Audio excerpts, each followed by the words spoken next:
is completely related to structure pointer man. How can you can able to access what kind of symbol that we have to use? So that is what the indirect pointer we are calling it as. So we can able to see that this is what the indirect pointer. Okay, so we can see that. So using star dot is also one of the indirect pointer we can able to use otherwise. So but most probably most of the programs that we are going to using a common point, which is nothing but indirect pointer is arrow mark. So forward arrow mark. Okay. So so how can you use and how we are going to creating a structure pointer variable also, we can see that. The same thing, man, nothing more than the structure will not be varies. Only the variable is going to vary. So let us see now, struct student had been taken and int roll number and float percentage, right? So in the same way, the structure going to be defined. But the variable, the normal variable I had been declared, which is nothing but struct student S1 is my normal variable, structure variable. But I want to create the struct student. What is that pointer variable I have to create? So how can you create, man? Instead of see, if you want to go over the creating a S1, to create a pointer variable, then simply what should I go for, man? So using the star, right? As such. So star p. What happened now? It was going to be acting like an structure pointer. So is a pointer variable to the structure. So what happened now? P is equal to ampersand S1. Okay. Then at this point of moment, how can you access the member variable, man?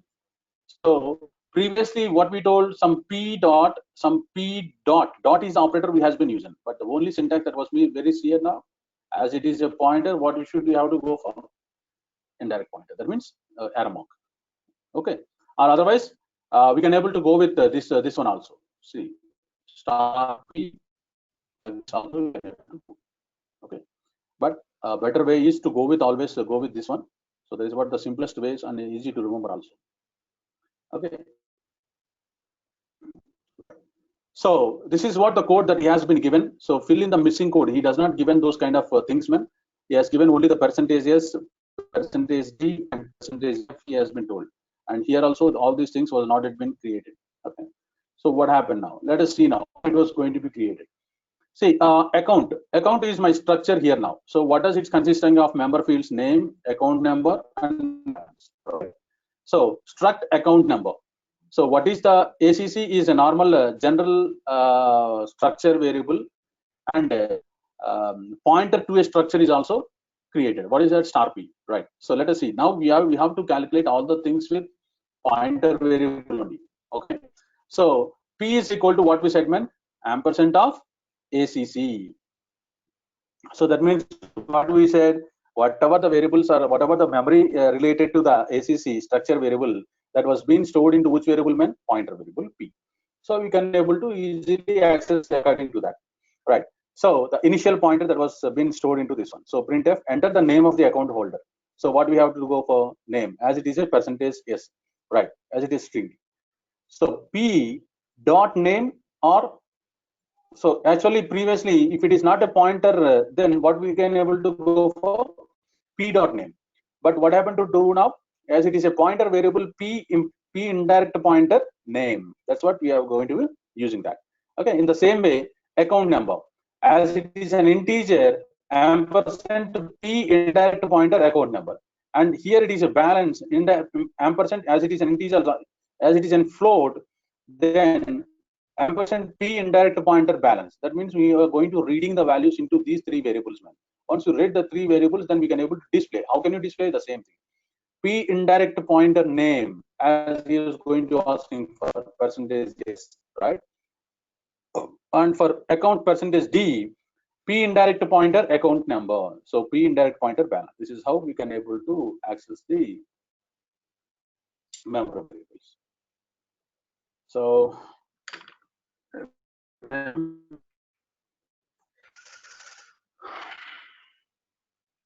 enter the name of the account holder. Okay. Then account number 1, 2, 3, 4, 5. Some balances, some $1,000, and we can able to see that this is how we are going to accessing the numbers, right? So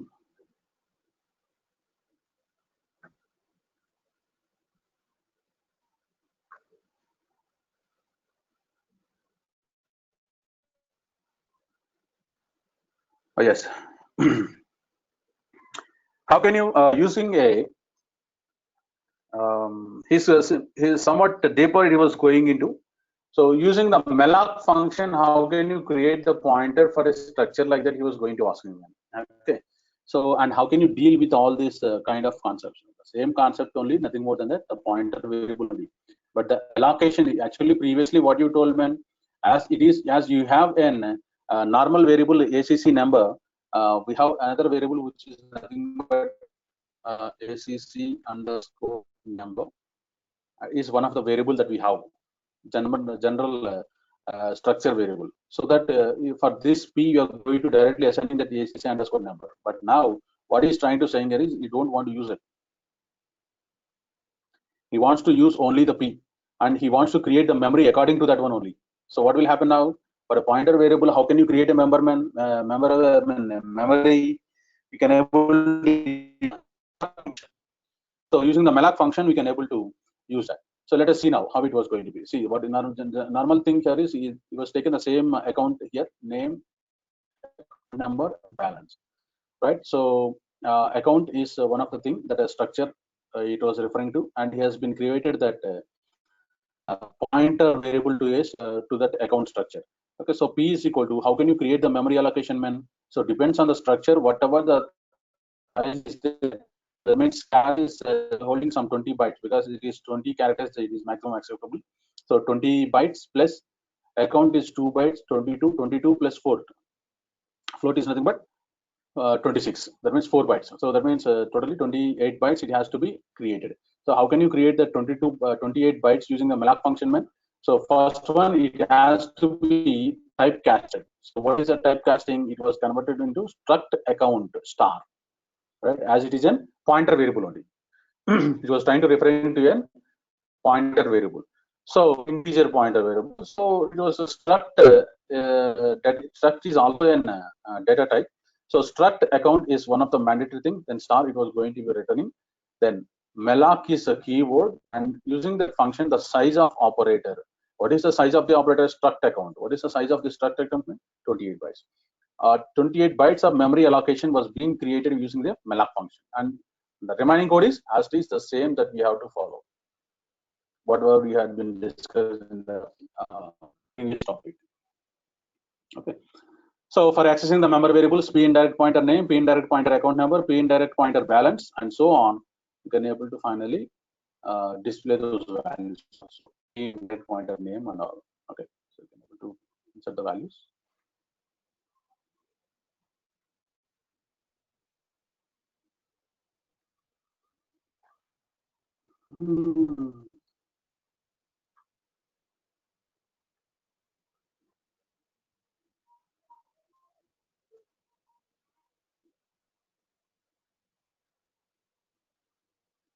So that's it.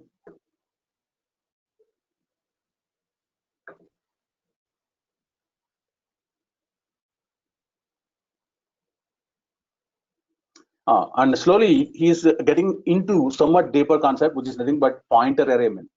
Okay, structures and pointer array. How can you do that? So let us see now. Here he was going to taking it as. So yeah. So the code here is he has been taken that student is the code. Okay, this is what the concept, and he wants to use the functions also, and passing those struct pointers into the functions as an argument. Okay, so the struct. So forget about these things. This is an optional case. But this is all. These are all the nothing but the prototype declarations, man. Okay. So the functions was already defined later itself after the main function outside to define the functions how it was. But it was clearly saying to the compiler that previously itself that read function is there. It was occupying with one pointer and as well as the integer value. So two arguments it was going to pass the same way compute and display. Okay. So coming to the main function, I had been created a pointer variable. Then using that, you have to create a malloc memories function. So how many bytes of memory that you need to create? Okay. I mean, how many bytes in the sense? Then for the structure itself, it was going to be occupying with you can see here now. What is a registered number, which is nothing but 2 bytes, and this one is 1, 2, 3. So that means totally 6 bytes plus 2, 8, 8 plus 2 total. That means 2, 10, 10 plus 4, 4. That means 14 bytes of memory. Okay, for one student record, it was occupying with 14 bytes of memory. But how many students you want to create? Multiple students, I need to take the values in order to store the values of multiple students. So what do you have to go for? I need to go for pointer array. Okay, that's what I told you previously also. Array concept is going to be introduced at that point. If you want to store with multiple students, then he was going to be taken it as P star P. So n into, that's what in the structure memory allocation, how many students you want to enter the number of students that you want to. For example, let us say some 3 students I want to enter. Okay, so n is the variable that was going to be storing the 3. N is equal to 3. Then what will happen? Then P is equal to what we said, man, creation of the memory. So for each student, how many bytes, man? 14 bytes. So 14 into 3, how many bytes, man, totally? So 14 3, according to that, it was going to be calculated, right? So 14 into 3. So what happened now? So totally 42 bytes it was going to be created for that particular allocation, right? So once it was going to be created, then 42 bytes was being created. Then what we are trying to say, read P comma N, right? Where is this function? A function call was been made. So where we have to go? This is the one outside the main void read up. So two arguments parameters that has been passed. One is the struct student star P. That means it was trying to referring to the same structure here now. This is the same structure it was referring, right? So comma int n we said. So where n is nothing but the value which is holding for 3, right? See, P comma n you had been passed where P is already holding the structure, right? The structure it was going to be passed as an argument. Then int n, where n is nothing but the value that was already been given with 3. So coming inside into it, because as it is an array, the array should always start from where, man? I is equal to 0. I is less than n, and I plus plus, and so on.